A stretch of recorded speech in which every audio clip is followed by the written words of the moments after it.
नेहमीच्या त्याच चटण्या खाऊन तुमचं आरोग्य सुधारेल न सुधारेल, पण ही चटणी खाल्ल्यानंतर तुमच्या आरोग्यासोबतच सौंदर्यही खुलवेल. बहुगुणी असणारी ही चटणी घरामध्ये असणाऱ्या काही मुबलक साहित्यांपासूनच तयार होते. एखादा दुसरा पदार्थ नसेल तर तुम्ही स्किप करू शकता. इतकी साधी सोपी अशी रेसिपी आहे. प्रमाण अगदी सोपं आहे. बनवायची पद्धत सुद्धा खूप सोपी आहे. वाट कसली पाहताय? सुरुवात करूयात. चटणी बनवण्यासाठी इथे मोठा बोल भरून मी कढीपत्त्याची पानं घेतलेली आहेत. बऱ्याचदा असं होतं, की आपण भाजीमध्ये, वरणामध्ये कढीपत्ता वापरतो, पण तो साईडला काढून टाकला जातो आणि यामुळेच जरी चव तुम्हाला कढीपत्त्याची मिळाली, तरी सुद्धा याचे हवे तितके गुणधर्म तुम्हाला मिळत नाहीत. किंबहुना हा कढीपत्ता तुमच्या पोटामध्ये जातच नाही. तर असा मोठा बोल भरून मी इथे कढीपत्ता घेतलाय. साधारण रेग्युलर वाटीच्या अंदाजानुसार गच्च भरून हा 2 वाटी आहे. कढीपत्ता मी 2 पाण्याने व्यवस्थित धुवून घेतलेला आहे. तासाभरासाठी एखाद्या सुती कापडावरती ठेवा किंवा मग पुरणाच्या चाळणीवरती असाच ठेवला तर तासाभरामध्येच याचं जे पाणी आहे ते संपूर्णपणे निघून जातं, निथळून जातं आणि अगदी कोरडा, कडकडीत असा कढीपत्ता तयार होतो. कढीपत्ता हा चटणीचा मेन पदार्थ आहे. आता इतर पदार्थ कुठले लागणार आहेत ते सुद्धा पाहून घेऊ. तर इथे सगळ्यात आधी आपल्याला लागणार आहे शेंगदाणे, जे मी अर्धी वाटी घेतलेले आहेत. अर्धी वाटीच मी ते खोबऱ्याचा खीस घेतलेला आहे. सध्या हिवाळा आहे. हिवाळा असू देत, पावसाळा असू देत, थोडंसं थंडीचं वातावरण असलं, की आवर्जून तीळ सुद्धा घ्यायचे. पाव वाटी भरून तीळ पुरेसे होतात. आता एखादं पसरट भांडं किंवा असं पॅन, तवा तुम्ही गॅसवरती चढवू शकता. अगदी चमचाभर यामध्ये आपल्याला तेल घालायचं आहे आणि गॅसची फ्लेम मी नुकतीच चालू केलेली आहे.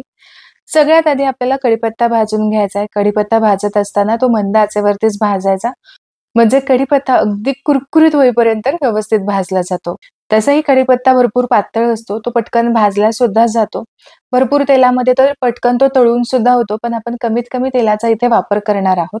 म्हणूनच अगदी चमचाभर तेलामध्ये मंद आचेवरती जेव्हा तुम्ही कढीपत्ता परतून घेता, तेव्हा थोडासा वेळ लागला तरी सुद्धा चालू शकतं. पण मात्र कढीपत्ता मंद आचेवरतीच भाजून घ्या, म्हणजे एकसारखा व्यवस्थित भाजला जातो आणि छान तो कुरकुरीत होतो आणि यामुळेच जी चटणी आहे, ती बरेच दिवस आहे अशी टिकून राहते. तर आता कढीपत्ता तुम्ही बघू शकता व्यवस्थित असा भाजला गेलेला आहे आणि हा कढीपत्ता भाजण्यासाठी मला जवळ-जवळ 10 ते 12 मिनिट लागले. इथे तुम्ही बघू शकता असा छान असा चुरून पाहायचा. व्यवस्थित कुरकुरीत लागला, की मग तुम्ही हा काढून घेऊ शकता. हलका जरी तुम्हाला असं वाटलं, की अजून भाजण्याची गरज आहे, तर एखादे 2 मिनिट आणखीन तुम्ही भाजून घ्या. इथे कढीपत्ता भाजून झालेला आहे. एका वेगळ्या ताटामध्ये काढून घेऊयात.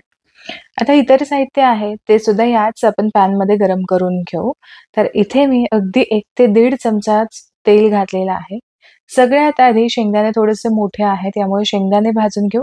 शेंगदाण्यासोबतच आपल्याला मिरच्या सुद्धा भाजून घ्यायच्यात.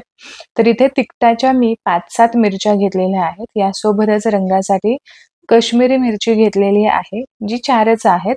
जर तुम्हाला मिरच्या वापरायच्या नसतील किंवा जरी मिरच्या घेतल्या तरी यामधल्या ज्या बिया आहेत त्या तुम्ही काढून घेऊ शकता. मिरच्या वापरायच्या नसतील तर इथे तुम्ही लाल मिरचीची पावडर सुद्धा घेतली तरी सुद्धा चालेल. मिरच्या भाजत असताना त्या थोड्याशा अशा दाबून भाजायच्या म्हणजे व्यवस्थित कुरकुरीत अशा भाजल्या जातात.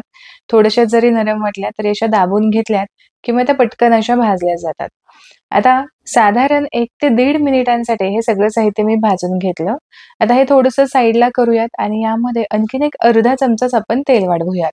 आणि तेल थोडंसं गरम झालं, की यामध्ये अगदी अर्धा छोटा चमचाच मोहरी घालायची. मोहरी चांगली परतून घ्यायची. अजिबात ही कच्ची राहता कामा नये, नाहीतर दाताखाली अजिबात ती व्यवस्थित लागत नाही. म्हणून मोहरी चांगली तेलामध्ये आपल्याला हलकीशी तडतड उडेपर्यंत भाजून घ्यायची. मोहरी चांगली भाजली गेली, की यानंतरच यामध्ये थोडंसं जिरं घालायचंय. साधारण अर्धा छोटा चमचाच मी जिरं घेतलंय. जिरं सुद्धा आपल्याला चांगलं फुलेपर्यंत परतून घ्यायचंय.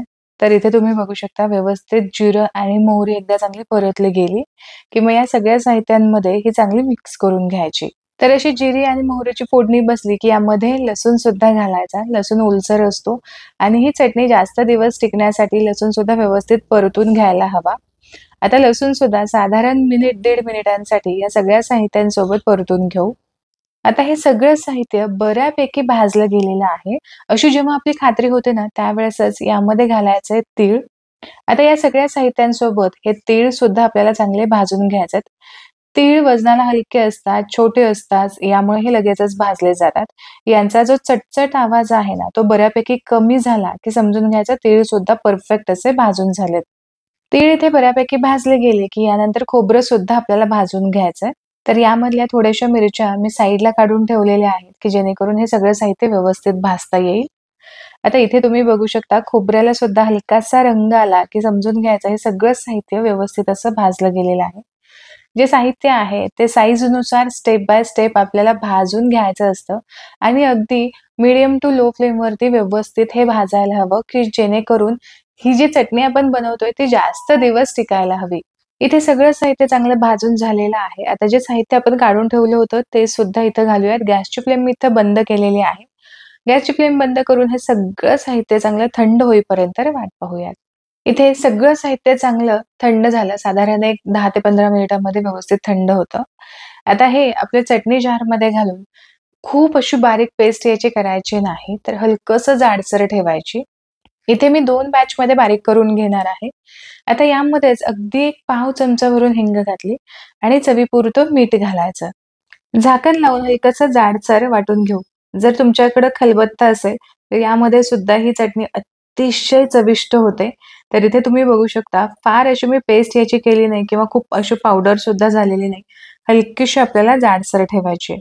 2 बॅचमध्ये मी चटणी बारीक करून घेतलेली आहे. मिक्स करून घेऊ. ही चटणी हवाबंद डब्यामध्ये स्टोअर केली तर आरामात 1.5 ते 2 महिने टिकते. वरण-भातासोबत वरून तुम्ही ही चटणी घालू शकता. कमालीची भन्नाट लागते. नुसत्या चपातीसोबत सुद्धा खाऊ शकता. थोडंसं तेल घालून सुद्धा खाऊ शकता किंवा तुम्ही थालीपीठासोबत खाताय, एखाद्या पराठ्यासोबत खाताय, तर दह्यामध्ये ही चटणी मिक्स करून खा. अशा वेगवेगळ्या प्रकारे रोजच्या जेवणामध्ये तुम्ही ही चटणी ॲड करू शकता. आशा करते की आजची ही रेसिपी तुम्हाला आवडली असेल. रेसिपी आवडली तर व्हिडिओला लाईक जरूर करा. पुन्हा भेटूया अशाच एका खमंग रेसिपीसोबत. तोपर्यंत स्वस्त राहा आणि मस्त-मस्त खात राहा.